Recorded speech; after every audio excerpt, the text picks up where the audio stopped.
Student, आज की class है केमिस्ट्री बिना क्लासेस पर।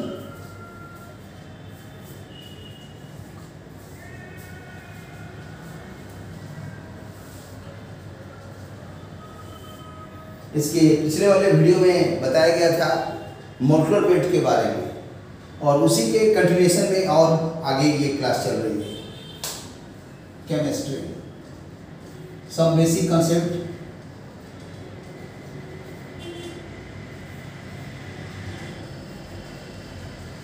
Of chemistry.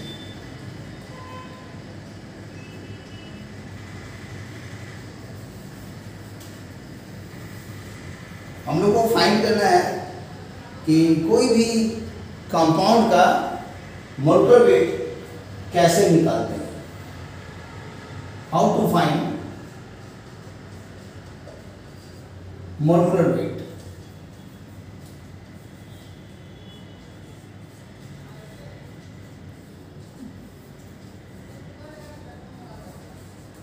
यहां मोलकुलर वेट का मतलब हो गया रिलेटिव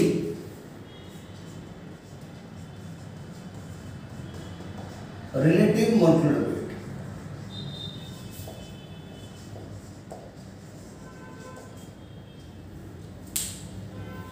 माने जब कभी भी कहा जाए मोलकुलर वेट तो उसको रिलेटिव मोलकुलर वेट ही समझना है, और जब भी रिलेटिव मोलकुलर वेट कहा जाए तो उस समय मोलकुलर वेट ही समझना है, उसमें कहीं भी एएमयू नहीं लगाना है। हाँ, जब कहा जाए एक्चुअल मोलकुलर वेट तब उस समय एएमयू लगेगा, या उसको ग्राम में लिख सकते हैं या उसको किलोग्राम में लिख सकते हैं, और नहीं तो उसके एक मोल में कितना आंसर होगा वो बताएंगे आज, फिर एन मोल में क्या होगा वो भी बताएंगे। लेकिन पहले समझा जाए how to find molecular weight of a molecule of any compound. यहां एनी कंपाउंड का मतलब क्या है? दो ऑप्शंस है। एनी कंपाउंड का एक ऑप्शंस में आएगा ऑर्गेनिक कंपाउंड है वो,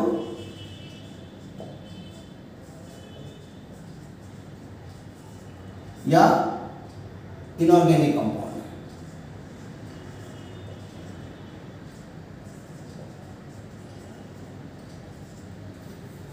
और दूसरा ऑप्शन होगा कि वो एसिड है कि बेस है कि सॉल्ट है।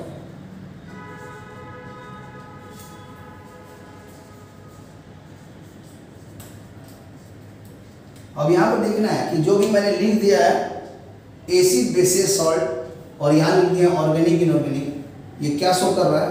केमिस्ट्री को हम लोग 11th 12 में 3 भाग में बांटते हैं, ऑर्गेनिक केमिस्ट्री, इनऑर्गेनिक केमिस्ट्री और फिजिकल केमिस्ट्री। तो यहाँ पर ऑर्गेनिक केमिस्ट्री का नाम आ रहा है, इनऑर्गेनिक केमिस्ट्री का नाम आ रहा है, फिजिकल का नाम नहीं आ रहा है। और यहाँ पर आ रहा है एसिड बेसिस सॉल्ट। तो ज़्यादातर ये वाला हम लोग सोचते हैं इनऑर्गेनिक कंपाउंड चैप्टर में ही लोग पढ़ते हैं एसिड बेसिस सॉल्ट के बारे में, लेकिन हकीकत क्या है कि ये एसिड ऑर्गेनिक में भी आ सकता है, इनऑर्गेनिक में भी आ सकता है। यहाँ भी ये इनऑर्गेनिक में भी आएगा और ऑर्गेनिक में भी आएगा। उसी तरह ये भी इनऑर्गेनिक में भी आएगा, ऑर्गेनिक में भी आएगा। ठीक है, उसी तरह सॉल्ट भी सोच सकते हैं कि ये तो इनऑर्गेनिक में भी आ सकता था, ऑर्गेनिक में भी आ सकता था। फिर ये सॉल्ट और भी हो सकता था, सिंपल सॉल्ट, डबल सॉल्ट और कॉम्प्लेक्स। 3 तरह से नाम आएगा। एस का मतलब है सिंपल सॉल्ट, डी का मतलब डबल सॉल्ट,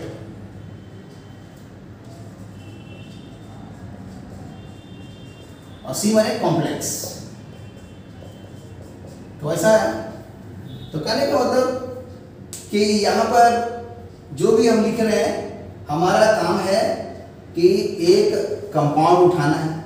जैसी कंपाउंड उठाएंगे या तो ऑर्गेनिक कंपाउंड होगा या इनऑर्गेनिक कंपाउंड होगा, और नहीं तो एसिड बेसिस सॉल्ट होगा, वो भी नहीं तो ऑर्गेनिक एसिड होगा, नहीं तो इनऑर्गेनिक एसिड होगा, बेस भी ऑर्गेनिक या इनऑर्गेनिक बेस होगा, सॉल्ट भी ऑर्गेनिक इनऑर्गेनिक होगा, या ये सब क्या होगा?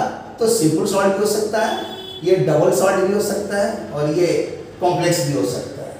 और उसी को रिप्रेजेंट करना है कि उसका मॉलिक्यूल का जो एक यूनिट लेके और उसको फिर पता लगाएंगे कि कितना उसका रिलेटिव मोलिकुलर वेट है, वो हमको पता लगाना है।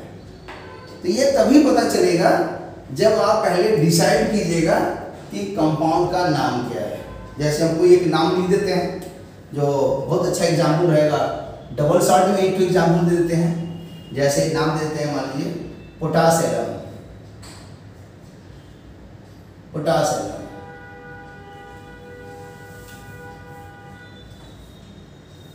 अब जैसे पोटासियम आया तो आपको माथा खराब हो गया, ये कहाँ से इतना नाम आ गया, कौन है। तो ये एक डबल सॉल्ट का एग्जाम्पल में है। अब इसको याद कीजिए, हो सकता है बहुतों को याद भी होगा, नहीं याद होगा तो हम थोड़ा याद दिलाते हैं। ये है पोटासियम सल्फेट और अल्युमिनियम सल्फेट। तो पोटासियम सल्फेट कैसे लिखेंगे? पोटासियम का K लिख देंगे, सल्फेट का SO4 लिख देंगे। फिर इस सल्फेट का पता लगाने के लिए कि कितना चार्ज है, माइनस में है कि प्लस में है कि जीरो में है, तो इस सल्फेट को खोजेंगे तो ये जुड़ा हुआ है सल्फर से, और सल्फर का पता है कि 16 ग्रुप का एलिमेंट है। और इसके एग्जाम्पल में एक एसिड का नाम ले लीजिए, ज़्यादा आसान होगा, तो उसका नाम होगा H2SO4। तो H2SO4 क्या होगा? सेंटर में आ गया सल्फर, और इधर हम आ गया O, इधर भी O, इधर भी O, इधर भी O, तो आ गया SO4। और H2 है तो यहाँ एक H लिख देते हैं, यहाँ एक H लिख देते हैं, और इसको इससे कनेक्ट कर दे रहे हैं, इसको इससे कनेक्ट कर दे रहे हैं। और ये सल्फर में देख रहे हैं कि 6 इलेक्ट्रॉन रहता है, तो जब यहाँ 6 इलेक्ट्रॉन है तो उसको मैनेज करना पड़ेगा। तो कैसे मैनेज होगा? ऊपर में 2 इलेक्ट्रॉन है, नीचे भी 2 इलेक्ट्रॉन है, 4 हो गया, इधर एक है, इधर एक है, हो गया 6। तो ये आपस में मिला करके इस तरह से बना देगा। कैसे बनने से क्या हो गया? ये आ गया कि यहाँ पर इसका फुलफिल हो गया, 2 हो गया, 6 2 8 हो गया, इसका भी 2 हो गया, और इसका भी 2 हो गया, और इसका भी 6 2 8 हो गया। हम शॉर्ट में बता रहे हैं, डिटेल में जब बॉन्डिंग पढ़ाएंगे तब बताएंगे। और यहाँ पर ऑक्सीजन के लिए चाहिए तो ये सल्फर क्या करेगा? पूरा का पूरा जो यहाँ 2 इलेक्ट्रॉन है, एक लोन पेयर, वो उठा के इसको दे देगा। इस तरह से दिखा सकते हैं, और इसका भी लोन पेयर जो है इसको दे देगा। अब देखिए आ गया। और अब इसके बाद इसका निकालिए सबका चार्ज। तो इसका जब इलेक्ट्रोपॉजिटिविटी देखेंगे, इसका देखेंगे, तो याद कीजिए कि सबका इलेक्ट्रोपॉजिटिविटी, इलेक्ट्रोनेगेटिविटी कितना कितना है। तो अगर याद होगा तो ठीक है। हाइड्रोजन का होता है 2.1, और फिर ऑक्सीजन का पता लगाइए, सल्फर का पता लगाइए। तो पता है पीरियोडिक टेबल में पहला लाइन में क्या आता है? हाइड्रोजन और हीलियम आता है। और दूसरा लाइन में क्या आता है? तो आता है लिथियम, बेरिलियम, फिर आगे बढ़ने से यहाँ आएगा boron, carbon, nitrogen, oxygen, fluorine, और इसका नियन आता है। तो नियन को हम नहीं लिख रहे हैं, लेकिन फिर भी रेफरेंस के लिए लिख दिए। अब इसको याद करना आसान है। कैसे? तो किसी एक को इसमें याद कीजिए, अगर एक भी याद होगा तो काम चल जाएगा। तो सबको पता है कि फ्लोरीन का सबसे हाईएस्ट है 4 है इलेक्ट्रोनेगेटिविटी। AP सीरीज में 0.5 कम कर दीजिए, 3.5 हो गया, और कम करेंगे 0.5, ये 3 हो गया, और कम करेंगे 2.5, और कम किए 2, और ये हो जाएगा उसी तरह 1.5, और ये हो जाएगा 1।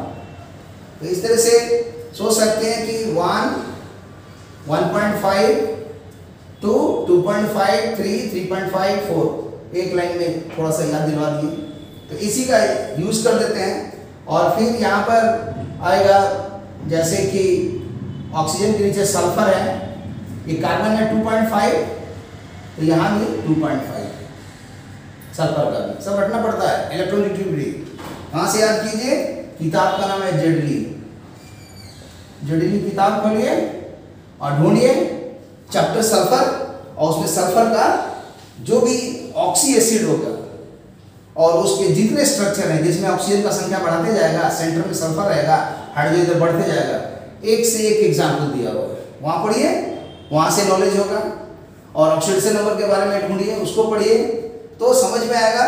हर एक का फॉर्मल चार्ज निकालना है, और हर एक का बॉन्डिंग, और इसी से समझ में आया कि जो भी पोटेशियम सल्फेट लिखना होगा तो हमको सल्फेट चोरी करने के लिए तो एक तरीका था जो H2SO4 बोलेंगे, रटा हुआ है सबका इसलिए H2SO4 बोलेंगे।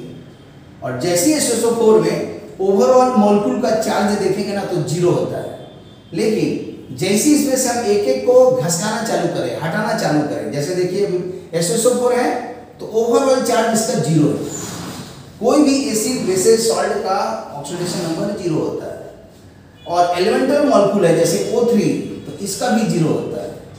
अब कोई आइसोलेटेड एलिमेंट है पीरियोडिक टेबल में जो 103 एलिमेंट दिखा रहे हैं वो सब का भी जीरो होता है, जैसे सोडियम हो गया तो उसका जीरो होगा, ठीक है। और अब यहाँ पर हम देख रहे हैं कि जो भी लिखा हुआ है इसमें से हम H2SO4 में H को हटा दे रहे हैं, तो जैसे ही एक H हटाएंगे, जैसे देखते हैं लिखते हैं H2SO4, इसमें एक H हटा देंगे तो क्या दिखेगा, H हट गया तो बच गया HSO4 माइनस, तो इसको बोलते हैं सल्फ्यूरिक एसिड क्योंकि सल्फर से बना हुआ है, और ये हो गया प्रोटॉन माने एसिड हो गया, और ये हो गया बाई सल्फेट, ये है सल्फेट SO4 तो ये हो गया बाई सल्फेट, और इसका ऑक्सीडेशन नंबर माइनस बनाया क्योंकि यहाँ -1 और यहाँ +1 मिल करके जीरो हो गया, law of conservation of charge. अगर इसी को कहा जाए एसिड तो ए वाला H प्लस हटाने से ये दिखेगा कॉन्जुगेट बेस, कॉन्जुगेट बेस। इस तरह से after removal of one proton इसमें से जो किए वो कॉन्जुगेट बेस भी दिख रहा है। शॉर्ट में बता रहे हैं, डिटेल में जब आएगा टॉपिक तक बताएंगे, यहाँ आ रहा है जरूरत पड़ रहा है इस टाइम में बता रहा हूँ। तो यहाँ है वो पोटेशियम सल्फेट, तो यहाँ पर इसको सल्फेट कैसे कन्वर्ट करेंगे, फिर यही HSO4 को लिख करके और एक H हटा दे रहे हैं, तब उस समय ये दिखेगा SO4 2 माइनस। और इसी को जब ऐड कर देंगे ना, पूरा ऐड कर देते हैं, जब ऐड करेंगे तो इधर आ गया H2SO4, इधर में आ जाएगा HS 2 बार तो 2H प्लस बाहर कर दिए, और ए वाला इससे कैंसिल हो जाएगा, अंडरलाइन कर देते हैं इसको, और ए वाला आ गया सल्फेट। तो इस तरह से बोल सकते हैं कि H2SO4 का एक मॉलिक्यूल लिया गया है सल्फ्यूरिक एसिड का, और उसके अंदर में 2 प्रोटॉन हटा देने से SO4 2 माइनस दिखेगा। तो यहाँ पर हटा के दिखाते हैं, यही डायग्राम में 2 को हटा देते हैं, देखिए कैसे हटाते हैं। यहाँ से इसको हटा दिए और इधर से भी हटा दिए, जैसे दोनों हट गया तो इसीलिए यहाँ का एक जो -1 है और ये -1 है, वही ओवरऑल मिल करके इसका दिखा रहा है -2। इस तरह से लॉजिक लगाया जाता है, मतलब जैसे बोलते हैं ना कि जहाँ चाह वहाँ रहा, वहाँ रहा, where there is a will there is a way. तो उसी तरह where there is a compound there is basic salt और एसिडिक सॉल्ट, या वाइस वर्सा। जिसको सॉल्ट मालूम है कि बेसिक सॉल्ट, एसिडिक सॉल्ट, ठीक है, रेडिकल्स इसको बोलते हैं, सॉरी, कि एसिड रेडिकल और बेसिक रेडिकल, शॉर्ट मत बोलिए, एसिड रेडिकल, बेसिक रेडिकल, या फाइनली बोलिए रेडिकल। रेडिकल कहाँ से आया, कंपाउंड से आया। तो अब सोचा जाए कि एक लिख दिया कंपाउंड और दूसरा लिख दिए सॉल्ट, वो भी सॉल्ट में कैसा है, जैसे रेडिकल बोलिए, तो रेडिकल में भी कौन रेडिकल, तो एसिड रेडिकल या बेसिक रेडिकल, एसिड या बेस रेडिकल। तो अगर कोई कहेगा कि हम कंपाउंड का नाम कैसे लिखेंगे, तो कंपाउंड का नाम तभी लिख सकते हैं जब रेडिकल का नाम जानेंगे, या ठीक उल्टा रेडिकल का नाम कैसे जानेंगे, जो कंपाउंड का नाम जानेंगे। तो दोनों एक दूसरे से ऐसा लिंक है कि अगर हम एक को समझ ले थोड़ा देर के लिए, थोड़ा एंजॉय के लिए बोल रहे हैं, कि एक को समझ लीजिए, मान लीजिए अंडा, तो एक को मुर्गी, तो कौन अंडा है कौन मुर्गी है, आप डिसाइड कीजिए ना, मुश्किल हो जाएगा समझना। तो इसीलिए कहने का सेंस है कि आप दोनों में किसी एक को पहले सोचिए कि वो कैसे आएगा, तब दूसरा कर सकते हैं। तो उसके लिए बोलेंगे तरीका होता है पहले रेडिकल्स को जानना, और तब उसके बाद सेकंड में इसको सीखा जाता है। ऐसा नहीं कि कंपाउंड जानोगे तब रेडिकल निकालोगे, ओके। तो इसलिए पहले रेडिकल जानने का, जैसे हम एक एग्जाम्पल और देते हैं, फॉस्फेट। फॉस्फेट अब क्या है, 9-10 में बच्चा लोग रट्टा मारता है फॉस्फेट, लेकिन होता क्या है, कि जब फास्फेट का लिखने जाइएगा पता चलेगा उसका चार्ज ही याद नहीं है। तो अगर चार्ज मान लीजिए हम लिख दें, क्या लिख दे रहे हैं, लॉटरी लगा रहे हैं मान लो, हमको तो पता है लेकिन फिर भी आप लोग का दिमाग से निकाल के सोच रहे हैं, तो कोई सोचेगा अच्छा फास्फेट सर 1 होगा, हमने और कोशिश करो, अच्छा सर 2 हो जाएगा, नहीं और कोशिश करो सर तो जरूर 3 होगा। और जैसे मैं अगर बोलता हूँ कि हाँ तेरा आंसर सही है, देखे ना सर हमको तो मालूम था, हमने बहुत अच्छी बात है। तो उनको एग्जाम्स में इतना ऑप्शन रहेगा ना कि सर 1 लिखें कि 2 लिखें कि 3 लिखें, अरे वो फालतू आंसर है, आप उतना पूछ के करोगे। इस फास्फेट के लिए फास्फोरस चैप्टर को पढ़िए और उसके जो रेडिकल्स हैं या उससे रिलेटेड जो भी कंपाउंड है उसका नाम जानिए। हम उसमें से एक कंपाउंड का नाम बता देते हैं H3PO4। ये क्या है, फास्फोरस से बना हुआ कंपाउंड है। जैसे यहाँ एक डायग्राम दिया ना, उसी तरह डायग्राम घर में ट्राई कीजिए, और जब इसको ट्राई कीजिएगा तब ये दिखेगा कि मोनोप्रोटिक है कि डाइप्रोटिक है कि ट्राइप्रोटिक है।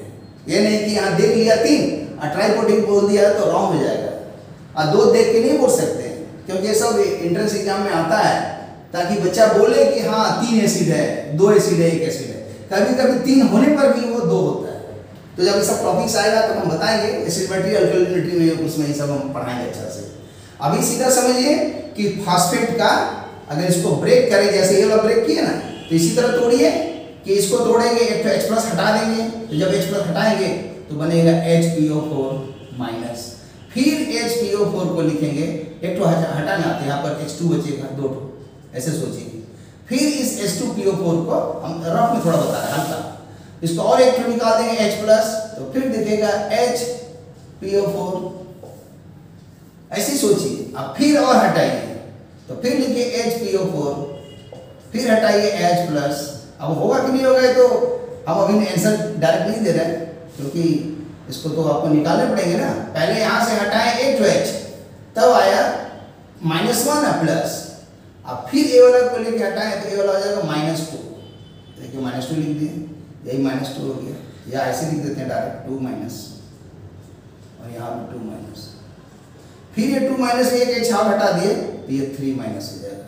अब इसको जब ऐड करेंगे तो दिख रहा है 1 2 3 हटा दिए, तब जा करके आ जाएगा कि H3PO4 कन्वर्ट्स इनटू 3H+ और PO4 3-।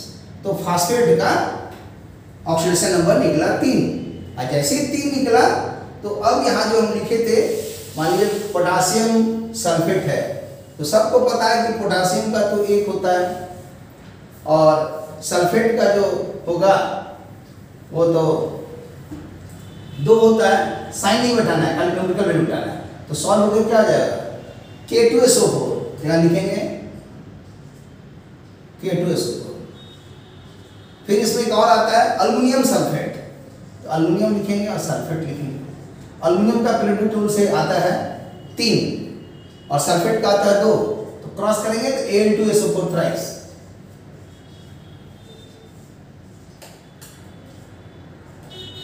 ऐसा हो गया।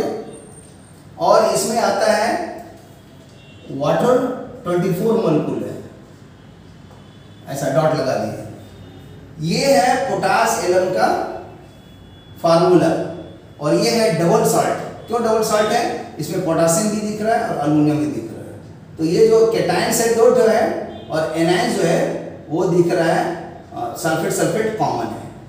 और कभी कभी ऐसा होता है कि ये दोनों सेम रहेगा और ए वाला डिफरेंट रहेगा।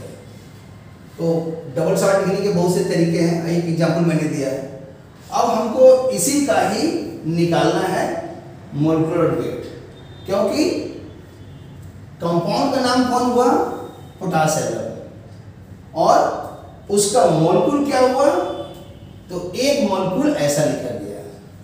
और इस मोलिक्यूल का अब हमको चाहिए मोलिकुलर वेट। तो किसी भी मोलिकुलर वेट का निकालने का अब तरीका क्या होगा, अब आते हैं।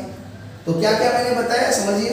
पहले मैंने बताया कि कोई भी अगर निकालना चाहे मोलिकुलर वेट किसी भी मॉलिक्यूल का, कोई भी कंपाउंड का, तो कंपाउंड ऑर्गेनिक या इनऑर्गेनिक होगा, नहीं तो एसिड बेसिस सॉल्ट होगा, नहीं तो ये जितना लिखे वो सब होगा। उसमें से डिसाइड कर लिए हम क्या चीज, तो इनऑर्गेनिक कंपाउंड एक तो उठाए, वो भी कौन, तो सॉल्ट।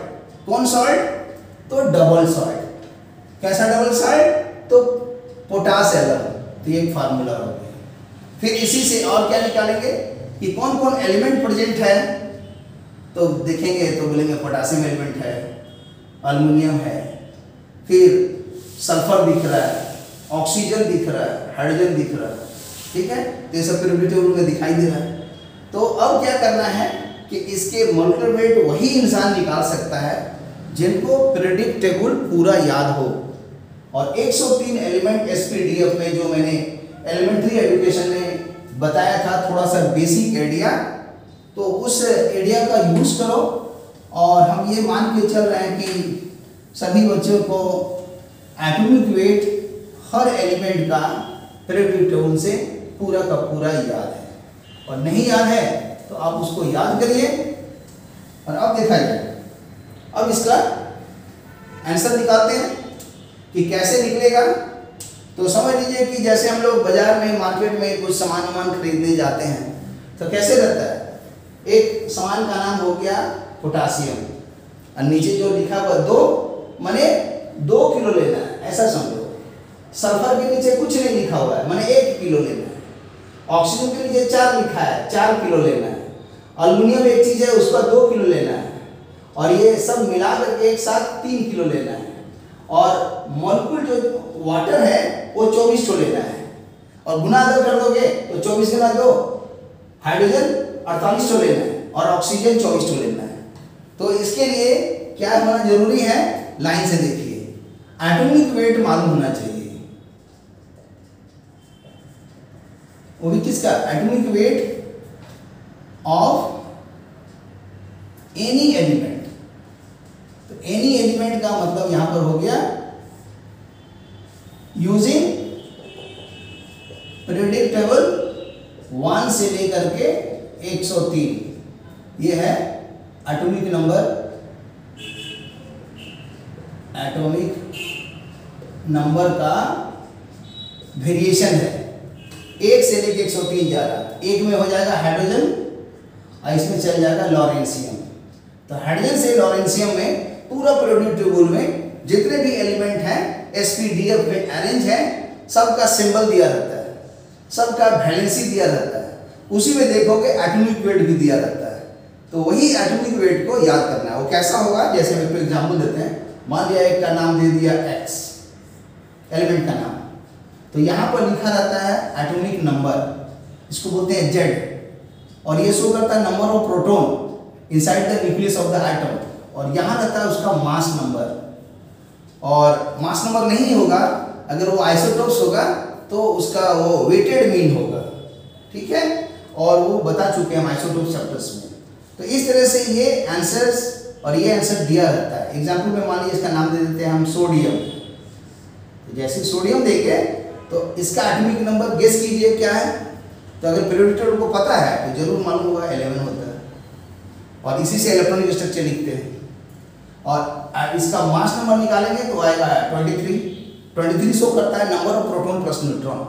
माने ए का आंसर हमेशा होता है ए बराबर P plus N. P plus N का मतलब हुआ नंबर ऑफ प्रोटॉन, बड़ा बड़ा लिख रहे हैं, number of proton plus number of neutron is called mass number.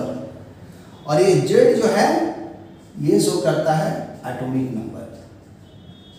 और एटॉमिक नंबर हमेशा नंबर ऑफ प्रोटॉन शो करता है, चाहे वो पॉजिटिवली चार्ज हो या नेगेटिवली चार्ज हो, चाहे न्यूट्रल हो, ठीक है। तो इस तरह से ये जो एटॉमिक वेट है या मास नंबर है वो पीरियोडिक टेबल से 103 एलिमेंट का याद कीजिएगा। इसका भी हम कभी एक वीडियो बनाएंगे कि पूरे एलिमेंट का एटॉमिक वेट पीरियोडिक टेबल लिख करके उसको याद करवाएंगे।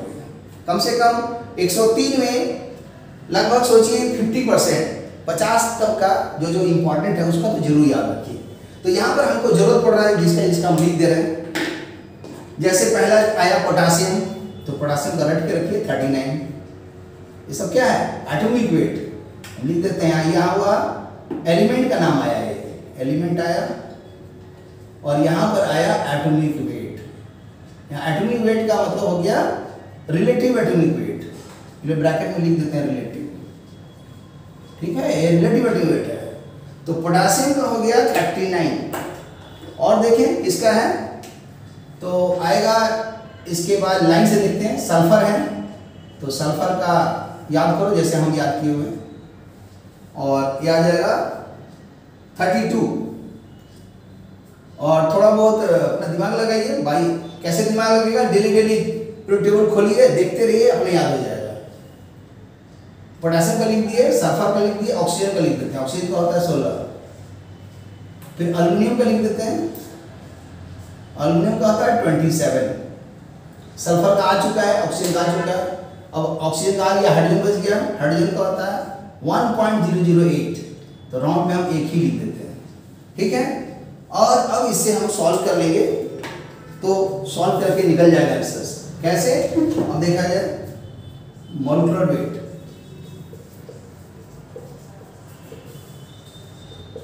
और पोटेशियम,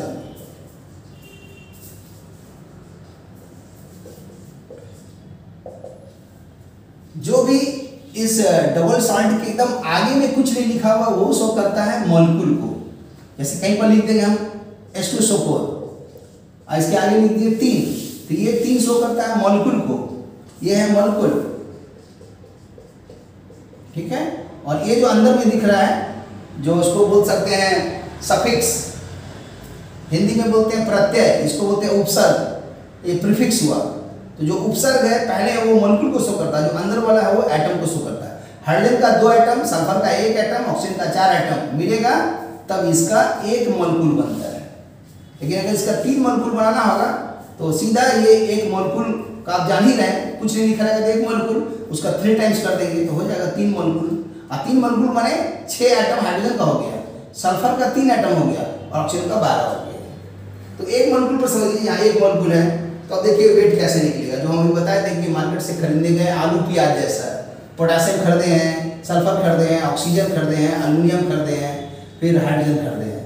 तो कैसे होगा, पहले K2 2 किलो खरीदे हैं पोटेशियम, तो पहले 2 लिखिए, और K है तो K कितना है 39, तो 2 × 39 प्लस सल्फर एक ही है तो सल्फर तो 32 है, डायरेक्ट 32 लिखिए, × 1 करने का जरूरत नहीं है। और ऑक्सीजन 4 है तो जितना फ्रीक्वेंसी आ रहा है 4 पहले, ऑक्सीजन क्या है तो यहाँ पर लिखा हुआ 16 लिख देंगे, प्लस अब लिखेंगे Al2SO4 थ्राइस, Al2 एल्युमिनियम 2 ठो है तो 2 × एल्युमिनियम 27 हो गया, Al2 हो गया। अब सल्फेट, तो सल्फेट का अलग से निकाल लेते हैं हम लोग, रफ में देखिए सल्फेट, सल्फर का हो गया, सल्फेट मैंने है 2-, लेकिन ये 4 से लेना देना नहीं, खाली इसका वैल्यू देखिए, क्योंकि इलेक्ट्रॉन का -2 दिखा रहा है मैंने कि वो 2 इलेक्ट्रॉन बढ़ गया है, तो इलेक्ट्रॉन के बढ़ने घटने से इसके मतलब वेट पर कोई खास प्रभाव नहीं पड़ेगा, क्योंकि वजनदार कौन है, प्रोटॉन और न्यूट्रॉन, इलेक्ट्रॉन तो नेग्लिजिबल वेट है, इसलिए उसको इग्नोर करते हैं। तो सल्फर का आ गया 32 और ऑक्सीजन का 16 है तो 16 × 4 64 हो गया, तो 16 × 4 64 और 32 क्या आ जाएगा 96। तो यहाँ 96 × 3। फिर आया वाटर, तो वाटर में H2 है तो हाइड्रोजन का 1 होता है तो 1 × 2 और ऑक्सीजन का 16, तो फाइनली कितना हो गया 18 हो गया। तो 18 को 24 से गुना करेंगे, 18 × 24। अब जितना आएगा इतना कैलकुलेशन तो कर ही लोगे, जो कैलकुलेशन करोगे वही इसका मॉलिक्यूलर वेट हो गया। तो आज के क्लास में हम इतने ही में रोकेंगे, और बहुत लोग चाहते हैं इसको अगर लिखेंगे AMU में तो उसका मतलब वो कहलाएगा actual molecular weight of the potassium, लेकिन रिलेटिव अगर करना होगा तब AMU में नहीं लिखने से भी चलेगा। तब आप बोलोगे सर हम लोग क्या करें, कंफ्यूजन चालू हो गया, तो सीधा बोलेंगे मॉलिक्यूलर वेट में AMU नहीं भी लिखेगा 100% सही है, लेकिन अगर जहां लिख दीजिएगा आगे में एक्चुअल मॉलिक्यूलर वेट तब उस समय AMU लिखना जरूरी है। और जब उसी को ग्राम में पूछेगा तो जो कंसेप्ट दिए हैं ग्राम में कन्वर्ट कर दीजिएगा, किलोग्राम में कन्वर्ट कर दीजिएगा, ठीक है। तो इस तरह से ये निकला कि how to find molecular weight. तो उसके लिए कंपाउंड का नाम जानना होगा कि ऑर्गेनिक कंपाउंड है कि इनऑर्गेनिक कंपाउंड है, और उसका नाम जब लिख लेंगे तब पीरियोडिक टेबल से हर एक एलिमेंट का एटॉमिक वेट याद करना होगा। वो आप ही को याद करना पड़ेगा क्योंकि एग्जाम में सेंटर में कोई बताएगा नहीं, इसलिए उसको याद कर लो 50 एलिमेंट का 103 एलिमेंट में से, और अभ्यास कीजिए। तो अभ्यास करने से अपने आप सुधार हो जाएगा। तो इस तरह से ये मोलेकुलर वेट आ गया है। लेकिन ये मोलेकुलर वेट जो भी निकला एएमई में भी लिख सकते हैं या बिना एएमई में भी लिख सकते हैं। और इस तरह से ये प्रैक्टिस थोड़ा कीजिए मोलेकुलर वेट का कि कैसे निकाला जाता है। तो आज का वीडियो को हम इतने ही में बंद करते हैं, फिर इसके आगे वाले क्लास में और बताएंगे जिसमें आएगा कि मोलेकुलर वेट के लिए भी मोल कंसेप्ट डालेंगे। जैसे होता है ना कि एटॉमिक वेट में ग्राम एटम, तो इसमें भी ग्राम मोल कैसे होगा वो इसके बाद वाले वीडियो में देंगे। तो आज के लिए इतना ही रखिए। Okay, thank you for watching the video और लगे रहिए इसी तरह, और thank you, see you again.